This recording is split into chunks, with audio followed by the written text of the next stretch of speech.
Hi, good morning. I am Captain Caitlin Berner, and I am an instructor for Fundamentals of Acquisition Management. I've been doing this since 2022, and before that, I was a personnelist for 9 years as enlisted. So I spoke with a civil engineer commander when I was doing this exercise to ask them about an ethical dilemma that they faced.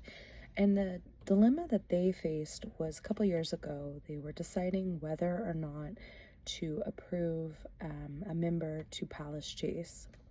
So a little bit of backstory: civil engineering squadrons made up of different flights that have different functions, and within their shop, they call them shops versus flights, this member was a superstar. They were getting all the top performance ratings, they were getting the must promotes or promotes now, and they were a superstar, but they had a lot of family circumstances and just life circumstances that they wanted to go ahead and Palace Chase because they didn't want to PCS.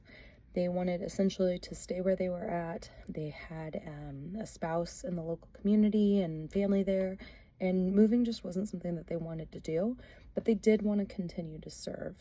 So they were applying to Palace Chase, and the commander at the time took into account, just like anyone else would, the direct supervisor, the shop lead. They talked to the senior enlisted advisor, and they talked to their first sergeant to just make sure that Manning supported that decision. And everyone was on board. Everyone understood, like, hey, this person really does want to go continue to serve, but they wanted to do so in their own way. So it was brought up during an MSG staff meeting that this was a potential loss on their loss roster, and the group commander was like, no, I don't think we should approve that. Now, ultimately, authority does lie with the squadron commander, so the group commander just, advised the squadron commander to maybe look into it a little bit more. So at that point, they went and they talked around to not just the member in the office, but everyone else in the office, everyone else in that shop. They were trying to make sure that they were making the best rounded decision, not only for their office with their mission, but also for the member themselves.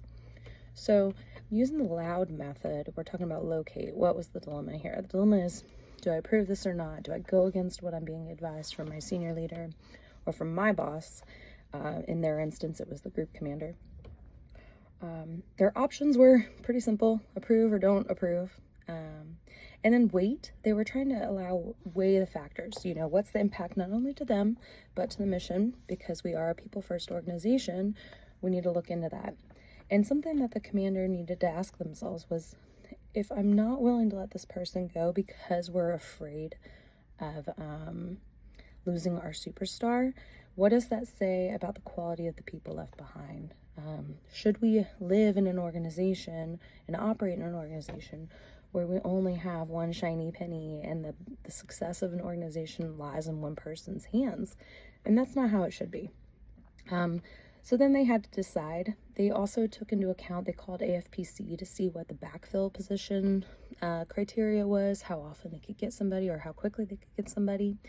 And ultimately they ended up deciding, yeah, I'm going to approve this. Long story short, the member actually came back as a civilian right into the same organization, right into the same shop.